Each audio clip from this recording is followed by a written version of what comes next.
Hi, this is Lady C.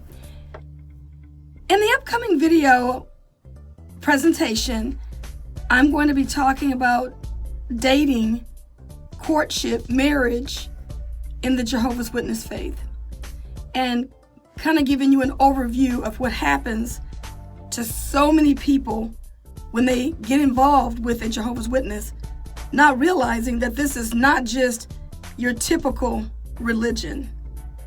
And we have received correspondence from people all over the world expressing their concerns about waking up and finding out they're married to a Jehovah's Witness or whatever, and they just don't know what to do with their life because it just seems like their whole world has been turned upside down.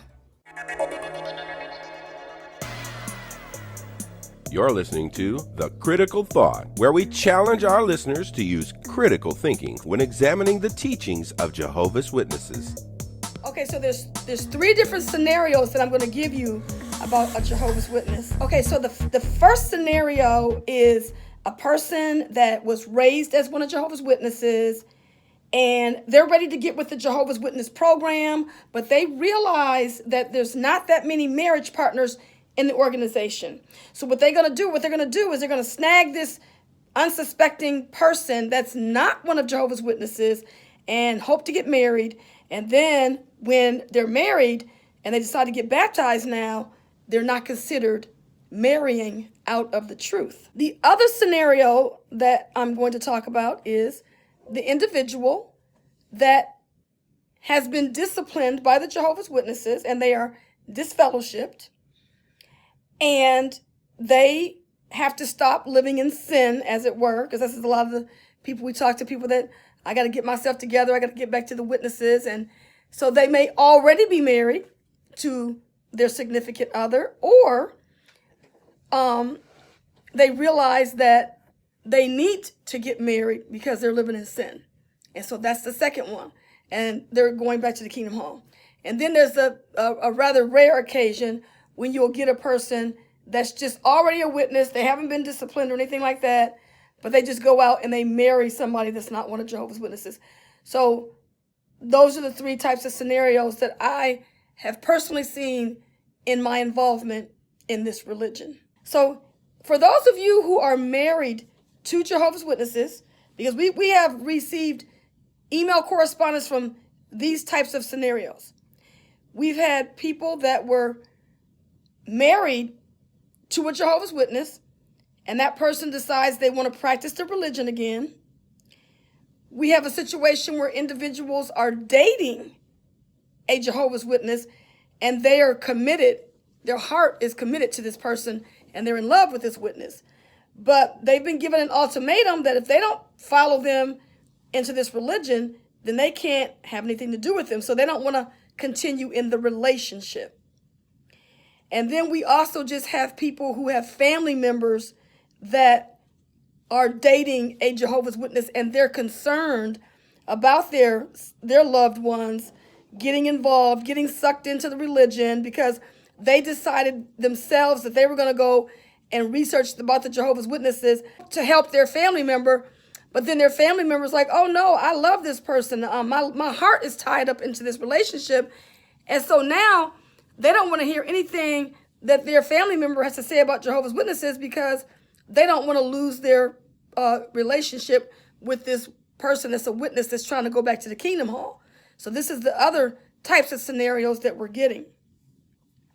But the bottom line is the outcome is pretty much the same. No matter what scenario you find yourself in, someone is going to be hurt because of the decision that Jehovah's Witnesses want to make sure that they go back to the Kingdom Hall. And so someone's feelings are going to get hurt because if the Jehovah's Witness cuts the person off, then that person is going to be hurting because they're losing this relationship.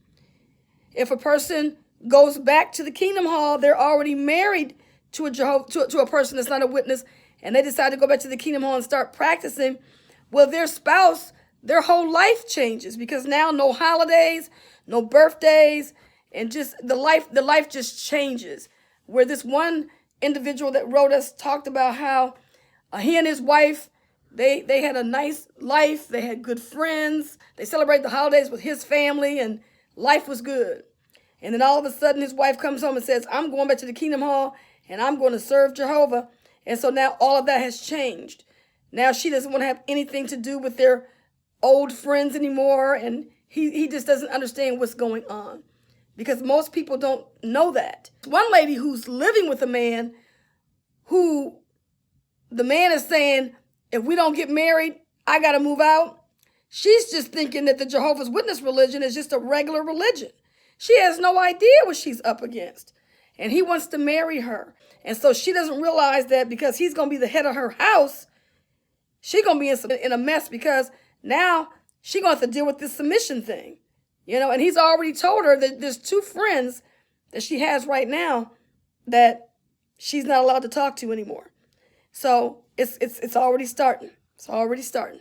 And so when you're dealing with people's livelihood, when you're dealing with people's heart, pulling at their heartstrings, because you're trying to take away something that they love, all for a belief system, you know that something's wrong with that, because this just doesn't happen in a normal world.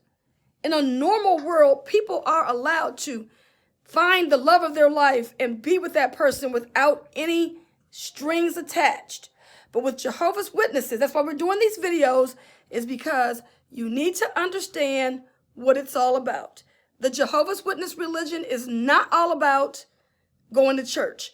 It's not just about serving God. It's not just about being in some building and getting instruction and reading the Bible. It's not about that. Being a Jehovah's Witness is a way of life. It's a 24-hour thing.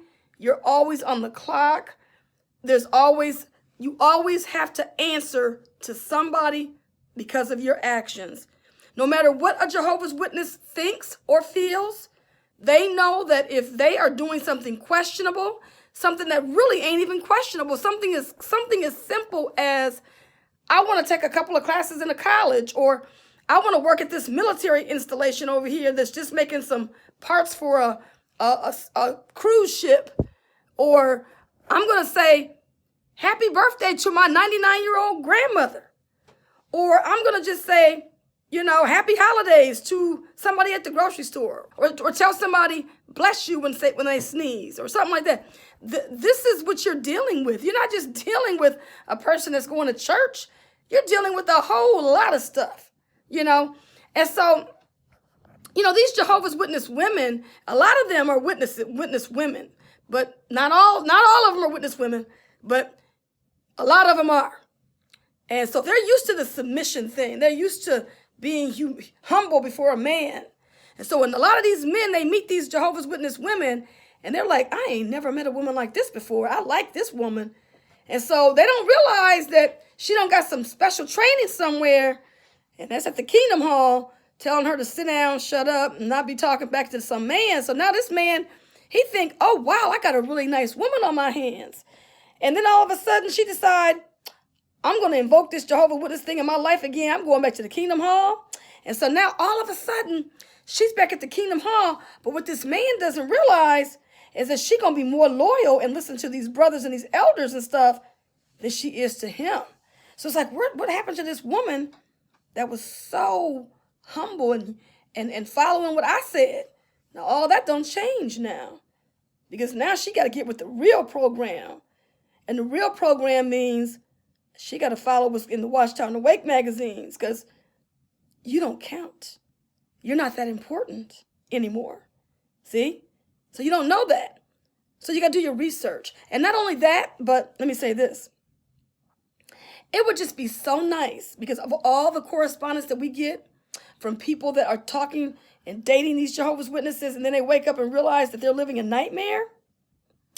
It would be so nice to have a questionnaire, and at the top of the form, it says, what is your religious affiliation? Where did you grow up? How did you grow up?